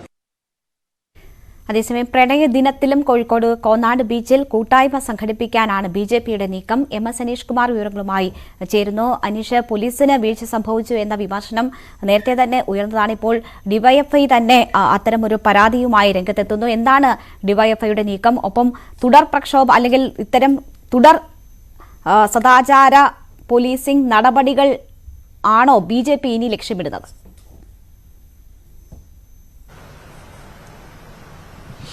രേണുക, കൃത്യമായും തന്നെ പോലീസിന്റെ ഒരു സാന്നിധ്യം അന്ന് കോന്നാട് ബീച്ചിൽ ഈ ചൂലുമായി യുവതി യുവാക്കളെ ആട്ടി ഓടിച്ച സമയത്ത് ബീച്ചിൽ ഉണ്ടായിരുന്നുവെങ്കിലും പോലീസ് യാതൊരു നടപടിയും എടുത്തില്ല. ഈ പ്രതിഷേധക്കാർ എത്തുന്നതിന് മുമ്പ് ബീച്ചിലുണ്ടായിരുന്ന യുവതി യുവാക്കളെ സ്ഥലത്തു നിന്നും മാറ്റുകയും ചെയ്തു. ഇന്നലെയും സമാന രീതിയിൽ തന്നെ പോലീസ് യുവതി യുവാക്കളോട് അവിടെ നിന്നും മടങ്ങണമെന്ന് അഭ്യർത്ഥിക്കുന്നത് കാണാമായിരുന്നു. പ്രത്യേകിച്ചും ജോഡിയായി ഇരിക്കുന്ന ഈ യുവതി യുവാക്കളോടാണ് ഇത്തരത്തിൽ നിർദ്ദേശം നൽകുകയും ചെയ്തത്. ഈ സാഹചര്യത്തിലാണ് ഇപ്പോൾ ഡിവൈഎഫ്ഐ എതിർപ്പുമായി രംഗത്ത് എത്തിയിരിക്കുന്നത്. കാരണം നിയമം കയ്യിലെടുത്തുള്ള ഒരു അക്രമ സമരമാണ് മഹിളാ മോർച്ച ബീച്ചിൽ ചെയ്തത്. അതുകൊണ്ട് തന്നെ അവർക്കെതിരെ പരാതി നൽകേണ്ട സാഹചര്യമില്ല. പോലീസിന് സ്വമേധയാ തന്നെ ഇക്കാര്യത്തിൽ കേസെടുക്കാം. കാരണം പോലീസുകാർ നേരിട്ട് കണ്ടതാണ് ഈ യുവതി യുവാക്കളെ ചൂലുമായി ചെന്ന് അവിടെ നിന്നും ഇറക്കി വിടുന്ന ഒരു സാഹചര്യം. അതുകൊണ്ട് ഇതിന്റെ നിയമവശം ബിജെപി വിശദമായി ഡിവൈഎഫ്ഐ വിശദമായി പരിശോധിക്കുമെന്നാണ് അറിയിച്ചിരിക്കുന്നത്. ആവശ്യമെങ്കിൽ പരാതി നൽകാനുള്ള ഒരു നീക്കവും ഡിവൈഎഫ്ഐയുടെ ഭാഗത്തുനിന്നും ഉണ്ട് എന്നാണ് മനസ്സിലാക്കാൻ കഴിയുന്നത്. എന്തായാലും വിഷയത്തിൽ ശക്തമായ ഇടപെടൽ വേണമെന്ന ആവശ്യത്തിലാണ് ഉറച്ചു നിൽക്കുന്നത്. മറുവശത്ത് ഈ സമരം മറ്റൊരു രീതിയിൽ മുന്നോട്ട് കൊണ്ടുപോകുന്നതിനാണ് ഇപ്പോൾ ബിജെപി ആലോചിക്കുന്നത്. ഇന്നലെ ബിജെപി ജില്ലാ പ്രസിഡന്റ് അടക്കം പങ്കെടുത്ത നാട്ടുകൂട്ടം പരിപാടി അവിടെ നടന്നിരുന്നു. ഈ ചൂൽ സമരത്തിന് നേതൃത്വം നൽകിയ ബിജെപിയുടെ വനിതാ പ്രവർത്തകരെ ആദരിക്കുന്നതടക്കമുള്ള ചടങ്ങ് അവിടെ നടക്കുകയും ചെയ്തു. എന്തായാലും ആ പ്രതിഷേധത്തിന്റെ തുടർച്ചയായി അടുത്ത വട്ടം ചൂലൊഴിവാക്കി താമരപ്പൂക്കളുമായി ബീച്ചിലെത്താനാണ് ഈ ബിജെപിയുടെ തീരുമാനം. കാരണം വലിയ വിമർശനമാണ് ഈ ചൂൽ സമരത്തിനെതിരെ ഉണ്ടായത്. ഇത്തരമൊരു സാഹചര്യത്തിൽ താമരപ്പൂക്കളുമായി പ്രണയമാണ് ലഹരി എന്ന മുദ്രാവാക്യത്തോടുകൂടി ലഹരിക്കെതിരായ ഒരു അവബോധ പരിപാടി ബീച്ചിൽ സംഘടിപ്പിക്കും. മഹിളാ മോർച്ച സംസ്ഥാന ജനറൽ സെക്രട്ടറി അടക്കമുള്ളവർ ഈ ചടങ്ങിൽ പങ്കെടുക്കുമെന്നും പറഞ്ഞിരിക്കുന്നു. എന്തായാലും കൂടുതൽ ആളെ പങ്കെടുപ്പിച്ച് ഡിവൈഎഫ്ഐ നടത്തിയ പ്രതിഷേധ സംഗമത്തിന് ബദലായി കൂടുതൽ ആളുകളെ അണിനിരത്തിയുള്ള ഒരു പ്രതിഷേധ പരിപാടിക്കാണ് അല്ലെങ്കിൽ ഒരു കൂട്ടായ്മയ്ക്കാണ് BJP ഇപ്പോൾ ഉദ്ദേശിക്കുന്നത്. പ്രണയ ദിനമായ ഫെബ്രുവരി 14-നാണ് ഈ പരിപാടി സംഘടിപ്പിച്ചിരിക്കുന്നത്. രേണുക. MS അനീഷ് കുമാറാണ് വിവരങ്ങൾ നൽകിയത്. പാർലമെന്റ് സമ്മേളനത്തിന് ഇന്ന് സമാപനം. 17ാം ലോക്സഭയുടെ അവസാന ദിനമായ ഇന്ന് അയോധ്യയിലെ പ്രാണപ്രതിഷ്ഠയിൽ ഇരുസഭകളിലും ഹ്രസ്വ ചർച്ച നിശ്ചയിച്ചിട്ടുണ്ട്. സഭയിൽ ഹാജരാകണമെന്നാവശ്യപ്പെട്ട് BJP അംഗങ്ങൾക്ക് വിപ്പ് നൽകി. കേന്ദ്ര സർക്കാർ കൊണ്ടുവന്ന ധവളപത്രത്തിന്മേൽ രാജ്യസഭയിൽ ഇന്ന് ചർച്ച നടക്കും. ER രാഗേഷ് വിവരങ്ങളുമായി ചേരുന്നു. രാഗേഷ്, ഒരു ദിവസം കൂടി ദീർഘിപ്പിച്ചാണ് ഇന്നത്തെ നടപടികൾ നടക്കുന്നത്. അവസാന ദിവസമാണ്. എന്തൊക്കെയാണ് പരിപാടികൾ? രേണുക, 17ാം ലോക്സഭയുടെ സമാപനം അത് ഇന്നലെ ആയിരുന്നു. എന്നാൽ ഒരു ദിവസം കൂടി കേന്ദ്ര സർക്കാർ നീട്ടി നൽകുകയായിരുന്നു. അതിന് കാരണം 2 പ്രധാനപ്പെട്ട വിഷയങ്ങൾ ചർച്ചയിൽ കൊണ്ടുവരാനാണ്. ഇന്നലെ ധവളപത്രത്തിൽ ലോക്സഭയിൽ ചർച്ച നടന്നു. ഇന്ന് ഏതായാലും രാജ്യസഭയിൽ ചർച്ച നിശ്ചയിച്ചിട്ടുണ്ട്. രാജ്യസഭയിൽ രാവിലെ അത് ചർച്ചയ്ക്കെടുക്കും. ഏതായാലും അവസാന ദിനമായ ഇന്ന് അയോധ്യ ചർച്ചയാക്കാനുള്ള തീരുമാനമാണ് ഇപ്പോൾ കേന്ദ്ര സർക്കാരിന്റെ ഭാഗത്തുനിന്ന് ഉണ്ടായിട്ടുള്ളത്. ലോക്സഭയിലും രാജ്യസഭയിലും ഈ വിഷയത്തിൽ ചർച്ച നടക്കും. ലോക്സഭയിൽ സത്യപാൽ സിംഗ് ആണ് ചർച്ചകൾക്ക് തുടക്കമിടുക. ഒപ്പം തന്നെ ശിവസേന MP ശ്രീനാഥ് ഏക്നാഥ് ഷിൻഡെയും ഇത് പ്രമേയം അവതരിപ്പിക്കും. ഏതായാലും അവസാന ദിനത്തിൽ അയോധ്യ ചർച്ചയാക്കി മാറ്റുക എന്ന ലക്ഷ്യം BJPക്ക് ഉണ്ട്. അത് വ്യക്തവുമാണ്. പ്രത്യേകിച്ച് ലോക്സഭാ തെരഞ്ഞെടുപ്പിൽ NDAയുടെ പ്രധാനപ്പെട്ട ക്യാമ്പയിൻ എന്ന് പറയുന്നത് അയോധ്യ അടക്കമുള്ള വിഷയങ്ങളിൽ ഊന്നിക്കൊണ്ട് തന്നെയാണ്. അപ്പോൾ അവസാന ദിനത്തിൽ അത് പാർലമെന്റിൽ ചർച്ചയ്ക്ക് കൊണ്ടുവരിക എന്ന ലക്ഷ്യം BJPക്കുണ്ട്. അതുകൂടി കണക്കിലെടുത്തുകൊണ്ട് തന്നെയാണ് ഇപ്പോൾ സഭാ സമ്മേളനം ഒരു ദിവസം കൂടി നീട്ടിയിരിക്കുന്നത്. ഏതായാലും 11 മണിക്ക് ലോക്സഭയിൽ ചർച്ച ആരംഭിക്കും. രാജ്യസഭയിൽ ആദ്യം ധവളപത്രത്തിന്മേലുള്ള ചർച്ചയാണ് നടക്കുക. അതിനുശേഷം 3 മണിക്കായിരിക്കും രാജ്യസഭയിൽ ചർച്ച നടക്കുക. ഏതായാലും 17ാം ലോക്സഭയുടെ അവസാന സമ്മേളനം അവസാന ദിനമാണെന്ന് പ്രത്യേകിച്ച് പല സുപ്രധാനമായ വിവാദമായ പല പ്രധാനപ്പെട്ട ബില്ലുകളും ഈ കാലയളവിൽ പാസ്സാകുകയും ചെയ്തിട്ടുണ്ട്. പ്രത്യേകിച്ച് 2ാം മോദി സർക്കാർ അധികാരത്തിൽ വന്നതിന് ശേഷമാണ് ജമ്മു കാശ്മീരിന് പ്രത്യേക അധികാരം നൽകുന്ന വ്യവസ്ഥ എടുത്തു കളഞ്ഞത്. അങ്ങനെ പല തരത്തിലുള്ള ബില്ലുകൾ, പൗരത്വ നിയമ ഭേദഗതി അടക്കമുള്ള ബില്ലുകൾ കൊണ്ടുവന്നത് ഈ സഭാ കാലയളവിലാണ്. ഏതായാലും 17ാം ലോക്സഭയ്ക്ക് അവസാന ദിനമാണെന്ന്. ഇനി സ്വാഭാവികമായി അടുത്ത നടപടി എന്ന് പറയുന്നത് തെരഞ്ഞെടുപ്പാണ്. മാർച്ച് മാസം ആദ്യത്തോടെ തെരഞ്ഞെടുപ്പ് പ്രഖ്യാപനവും ഉണ്ടായേക്കും. രേണുക. ER രാഗേഷാണ് വിവരങ്ങൾ നൽകിയത്. ലോക്സഭാ തെരഞ്ഞെടുപ്പിന് ഒരുങ്ങുകയാണ് രാജ്യം. തെരഞ്ഞെടുപ്പ് പ്രഖ്യാപനം മാർച്ച് ആദ്യവാരത്തോടെ കേന്ദ്ര തെരഞ്ഞെടുപ്പ് കമ്മീഷൻ നടത്തിയേക്കും. പ്രഖ്യാപനത്തിന് മുന്നോടിയായി സംസ്ഥാനങ്ങളിലെ മുന്നൊരുക്കങ്ങൾ വിലയിരുത്താൻ കമ്മീഷന്റെ പര്യടനം തുടരുകയാണ്. സ്ഥാനാർത്ഥി നിർണയ, സീറ്റ് വിഭജന ചർച്ചകൾ പാർട്ടികളും മുന്നണികളും സജീവമാക്കിയിട്ടുണ്ട്. പാർലമെന്റ് സമ്മേളനം ഇന്ന് അവസാനിക്കുന്നതോടെ രാജ്യം പൊതു തെരഞ്ഞെടുപ്പിന്റെ ആരവങ്ങളിലേക്ക് കടക്കും. ഒരിടവേള കൂടി.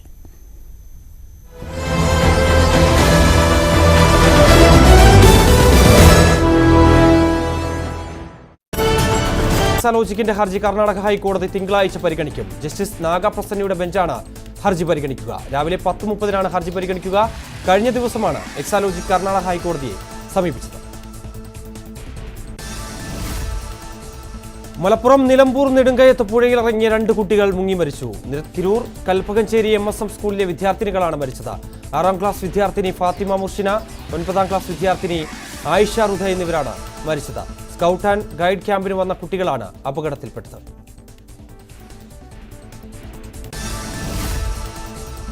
പാകിസ്ഥാൻ പൊതുതെരഞ്ഞെടുപ്പിൽ അനിശ്ചിതത്വം തുടരുന്നു. ജയിലിൽ കഴിയുന്ന മുൻ പ്രധാനമന്ത്രി ഇമ്രാൻഖാൻ നയിക്കുന്ന പാകിസ്ഥാൻ തെഹ്രീക്ക് ഇൻസാഫ് പാർട്ടിക്ക് അപ്രതീക്ഷിത മുന്നേറ്റം. വോട്ടെണ്ണൽ ഇന്നും തുടരും. 133 സീറ്റുകൾ നേടിയാൽ സർക്കാരുണ്ടാകും. പാലാരിവട്ടം സെന്റ് മാർട്ടിൻ പള്ളിയിൽ ജനാഭിമുഖ കുർബാനയ്ക്ക് വിലക്ക്. സിനഡ് അംഗീകൃതമല്ലാത്ത കുർബാനയ്ക്ക് അർപ്പിക്കുന്നത് എറണാകുളം മുനിസിപ്പൽ കോടതി തടഞ്ഞു. ജനാഭിമുഖ കുർബാനയ്ക്ക് വിലക്ക് ഏർപ്പെടുത്തി പള്ളിയിൽ കോടതി നോട്ടീസ് പതിച്ചു. ഇടവകയിലെ വിശ്വാസികൾ നൽകിയ ഹർജിയിലാണ് കോടതി നടപടി. പ്രണയദിനത്തിലും കോഴിക്കോട് കോന്നാട്ട് ബീച്ചിൽ കൂട്ടായ്മ സംഘടിപ്പിക്കാൻ ഒരുങ്ങി BJP. വെസ്റ്റ് ഹിൽ ഏരിയ കമ്മിറ്റിയുടെ സദാചാര ഗുണ്ടായിസത്തിന് ജില്ലാ ഘടകം പിന്തുണ പ്രഖ്യാപിച്ചു. മഹിളാ മോർച്ച നടത്തിയത് സാംസ്കാരിക കേരളത്തിന് അംഗീകരിക്കാൻ കഴിയില്ലെന്ന് DYFI. പോലീസിന്റെ ഭാഗത്ത് വീഴ്ചയുണ്ടായോ എന്ന് പരിശോധിക്കും. ആൺപെൺ സൗഹൃദങ്ങളെ ഇല്ലാതാക്കാനുള്ള ശ്രമമാണ് നടക്കുന്നത്. സംസ്ഥാന കമ്മിറ്റിയുമായി ആലോചിച്ച് നിയമ നടപടി സ്വീകരിക്കുമെന്നും ഡിവൈഎഫ്ഐ. യുഎഇയുടെ മധ്യസ്ഥതയിൽ നടന്ന ചർച്ചയുടെ അടിസ്ഥാനത്തിൽ 200 ബന്ദികളെ മോചിപ്പിക്കാൻ റഷ്യയും യുക്രൈനും തീരുമാനിച്ചു. ധാരണപ്രകാരം റഷ്യയും യുക്രൈനും 100 വീതം ബന്ദികളെയാണ് മോചിപ്പിക്കുക. യുഎഇ വിദേശകാര്യ മന്ത്രാലയമാണ് റഷ്യയ്ക്കും യുക്രൈനും ഇടയിലെ മധ്യസ്ഥ ശ്രമം വിജയം കണ്ടതായി അറിയിച്ചത്. രഹസ്യരേഖകൾ കൈകാര്യം ചെയ്യുന്നതിൽ പിഴവ് പറ്റിയെന്ന് ആരോപിച്ചുള്ള റിപ്പോർട്ടിനെതിരെ നടത്തിയ വാർത്താ സമ്മേളനത്തിൽ അബദ്ധം പിണഞ്ഞ് American president Joe Biden. Vice president സ്ഥാനത്ത് കാലാവധി കഴിഞ്ഞിട്ടും രഹസ്യരേഖകൾ കൈവശം വെച്ചതിൽ ബൈഡന് തെറ്റുപറ്റിയെന്ന് നീതിന്യായ വകുപ്പ്. എന്നാൽ ഓർമ്മക്കുറവുള്ള പ്രായം കൂടിയ മനുഷ്യനായതിനാൽ ബൈഡനെതിരെ കുറ്റം ചുമത്തേണ്ടെന്നും റിപ്പോർട്ടിൽ. ചൈനീസ് പുതുവർഷത്തിൽ കുടുംബത്തിലേക്ക് ഒരു കുഞ്ഞിനെ കൂടി ചേർക്കാൻ വിവാഹിതരായ ദമ്പതിമാരോട് അഭ്യർത്ഥിച്ച സിംഗപ്പൂർ പ്രധാനമന്ത്രി ലീ സൂൻ ലൂങ്. 12 വർഷത്തിൽ ഒരിക്കൽ വരുന്ന വ്യാളി വർഷത്തിൽ പിറക്കുന്ന കുട്ടികൾ കൂടുതൽ പ്രത്യേകതയുള്ളവരായിരിക്കുമെന്ന വിശ്വാസത്തിന്റെ അടിസ്ഥാനത്തിലാണ് ആഹ്വാനം. ലോകത്തിലെ ഏറ്റവും മനോഹരമായ ബീച്ചുകളിലൊന്നായി വർക്കല പാപനാശം ബീച്ചും. ലോൺലി പ്ലാന്റ് എന്ന പ്രസിദ്ധീകരണത്തിലാണ് ലോകത്തിലെ ഏറ്റവും മനോഹരമായ ബീച്ചുകളിൽ പാപനാശം ബീച്ച് ഇടം പിടിച്ചത്. ഗോവയിലെ പാലോലം, ആൻഡമാനിലെ സ്വരാജ് ബീച്ച് എന്നിവയാണ് പട്ടികയിൽ ഇടം പിടിച്ച മറ്റ് ഇന്ത്യൻ കടൽ തീരങ്ങൾ. ഏഷ്യൻ കപ്പ് ഫുട്ബോളിന്റെ കലാശപ്പോരിൽ ഖത്തർ നാളെ ജോർദാനെ നേരിടും. കിരീടം നിലനിർത്താൻ ഉറച്ച് ഖത്തർ കളത്തിലിറങ്ങുമ്പോൾ ആദ്യാനുഭവം അനശ്വരമാക്കാൻ ജോർദാനും രംഗത്തിറങ്ങും. വൈകിട്ട് 6 മണിക്ക് ലുസൈൽ സ്റ്റേഡിയത്തിലാണ് മത്സരം.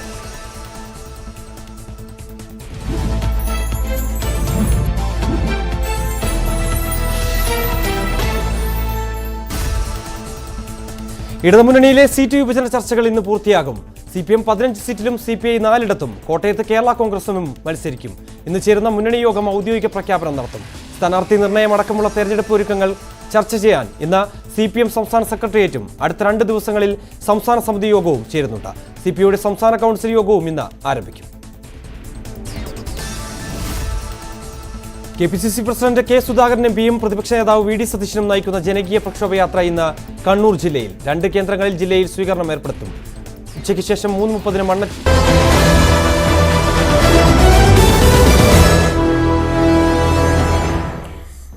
മലപ്പുറം ജില്ലയിലെ 6 മണ്ഡലങ്ങളിൽ നവകേരള സദസ്സ് സംഘടിപ്പിക്കാൻ ചെലവായത് 1.24 കോടി. കണക്ക് ലഭ്യമായ ഭൂരിഭാഗം മണ്ഡലങ്ങളിലും സംഘാടക സമിതി കടത്തിലാണ്. മങ്കട, തിരൂരങ്ങാടി മണ്ഡലങ്ങളിൽ കടം 5 ലക്ഷത്തിന് മുകളിലാണ്. 6 മണ്ഡലങ്ങളിൽ പണം ബാക്കിയായ ഏക സ്ഥലം മലപ്പുറമാണ്. കോട്ടയ്ക്കലിൽ 21 ലക്ഷം രൂപ ചെലവായെങ്കിലും എത്ര രൂപ പിരിച്ചെടുത്തുവെന്ന് വ്യക്തമാക്കിയിട്ടില്ല. കോഡൂർ സ്വദേശി MT മുർഷിദ് വിവരാവകാശ നിയമപ്രകാരം നൽകിയ അപേക്ഷയ്ക്കുള്ള മറുപടിയിലാണ് കണക്കുകൾ പുറത്തുവന്നത്. തദ്ദേശ ഭരണ സ്ഥാപനങ്ങളുടെ വിഹിതം, വ്യക്തികളിൽ നിന്നുള്ള സ്ഥാപനങ്ങളിൽ നിന്ന് ലഭിച്ച സംഭാവന എന്നിവയാണ് പ്രധാന വരവ്. 2 ലക്ഷം രൂപ വരെ സംഭാവന നൽകിയവരുണ്ട്. നിയോജക മണ്ഡലം നവകേരള സദസ്സുകളുടെ നടത്തിപ്പ് ചുമതലയുണ്ടായിരുന്ന നോഡൽ ഓഫീസർമാർക്കാണ് അപേക്ഷ നൽകിയത്. 6 മണ്ഡലങ്ങളിലെ നോഡൽ ഓഫീസർമാരാണ് കണക്ക് സഹിതം മറുപടി നൽകിയത്. മറ്റ് 10 മണ്ഡലങ്ങളിലെ നോഡൽ ഓഫീസർമാർ പണമിടപാട് ചുമതല സംഘാടക സമിതി ചെയർമാൻമാർക്കാണെന്ന് പറഞ്ഞ് ഒഴിഞ്ഞുമാറി. ചീഫ് സെക്രട്ടറിയുടെ ഭാഗത്ത് നിന്ന് ഒരു കൃത്യമായ രീതിയിൽ മറുപടിയോ അതുപോലെ തന്നെ കൃത്യമായ രീതിയിൽ നമുക്ക് ആൻസറോ കാര്യങ്ങൾ കിട്ടാത്തതിന്റെ അടിസ്ഥാനത്തിലാണ് നമ്മൾ ജില്ലാ കലക്ടർമാർക്ക് അയക്കുന്നത്. ജില്ലാ കലക്ടർമാരെ കയ്യിൽ നിന്നും കൃത്യമായ രീതിയിൽ മറുപടി കിട്ടിയില്ല. 16 മണ്ഡലങ്ങളിൽ 16 നോഡൽ ഓഫീസർമാരെ ഏൽപ്പിച്ചതിന്റെ അടിസ്ഥാനത്തിലാണ് അവർക്കൊരു വിവരാവകാശം അയക്കുന്നത്. അതിൽ നമുക്ക് വെറും 9 മണ്ഡലങ്ങളുടെ കണക്ക് തീരെ ഇല്ല. വെറും 6 മണ്ഡലങ്ങൾക്ക് മാത്രമേ കണക്കുള്ളൂ. 9 മണ്ഡലത്തിന് പിന്നെ തീരെ ഒരു മണ്ഡലത്തിൽ തീരെ കണക്കേ നമുക്ക് വിവരാവകാശ രേഖക്ക് മറുപടി ലഭിച്ചിട്ടില്ല. കോട്ടയ്ക്കൽ, തിരൂരങ്ങാടി, മലപ്പുറം, മങ്കട, തവനൂർ, വണ്ടൂർ മണ്ഡലങ്ങളിലെ നോഡൽ ഓഫീസർമാരാണ് കണക്കുകൾ നൽകിയത്. ഇതിൽ കോട്ടയ്ക്കൽ മണ്ഡലത്തിലെ ചെലവ് കണക്ക് മാത്രമാണ് ലഭിച്ചത്. മറ്റ് 5 മണ്ഡലങ്ങളിൽ 4ലും നടത്തിപ്പിന് ചെലവായ തുക പിരിച്ചെടുക്കാനായില്ല. നഷ്ടം എങ്ങനെ നികത്തുമെന്നതിൽ വ്യക്തതയുമില്ല. വരവ് ചെലവ് കണക്കുകൾ ലഭ്യമായ മണ്ഡലങ്ങളിൽ മലപ്പുറത്ത് മാത്രമാണ് ലാഭം. 26,82,500 രൂപ പിരിച്ചെടുത്തപ്പോൾ ചെലവായത് 19,91,988 രൂപ മാത്രം. ലാഭം 6,90,512 രൂപ. ഇത് സംഘാടക സമിതിയുടെ പേരിലുള്ള ബാങ്ക് അക്കൗണ്ടിലുണ്ട്. എന്തു ചെയ്യുമെന്നതിൽ തീരുമാനമായിട്ടില്ലെന്നും മറുപടിയിൽ പറയുന്നു. തിരൂരങ്ങാടി 5,41,490 രൂപ, മങ്കട 5,99,145 രൂപ, തവനൂർ 10,116 രൂപ, വണ്ടൂർ 195 രൂപ എന്നിങ്ങനെയാണ് മറ്റു മണ്ഡലങ്ങളിലെ കടത്തിന്റെ കണക്ക്. ന്യൂസ് 18 മലപ്പുറം. പാകിസ്ഥാൻ തൂക്ക് സഭയിലേക്ക് പൊതുതെരഞ്ഞെടുപ്പിൽ മുൻ പ്രധാനമന്ത്രി ഇമ്രാൻഖാന്റെ PTI പാർട്ടി അപ്രതീക്ഷിത മുന്നേറ്റമാണ് നടത്തിയത്. ഫലം പ്രഖ്യാപിച്ച 252 സീറ്റുകളിൽ 97 സീറ്റുകളിൽ PTI സ്വതന്ത്രർ വിജയിച്ചു. നവാസ് ഷെരീഫിന്റെ പാകിസ്ഥാൻ മുസ്ലിം ലീഗ് 72 സീറ്റും ബിലാവൽ ഭൂട്ടോയുടെ പാകിസ്ഥാൻ പീപ്പിൾസ് പാർട്ടി 52 സീറ്റുകളിലും വിജയിച്ചു. പാകിസ്ഥാനിൽ സർക്കാരുണ്ടാക്കാൻ 133 സീറ്റിന്റെ ഭൂരിപക്ഷമാണ് വേണ്ടത്. സൈന്യത്തിന്റെ പിന്തുണയുള്ള നവാസ് ഷെരീഫ് മറ്റു പാർട്ടികളുമായി ചേർന്ന് സർക്കാർ രൂപീകരിക്കാൻ ശ്രമം തുടങ്ങി. ആരുമായും സഖ്യത്തിന് തയ്യാറാണെന്ന് നവാസ് ഷെരീഫ് പ്രഖ്യാപിച്ചു.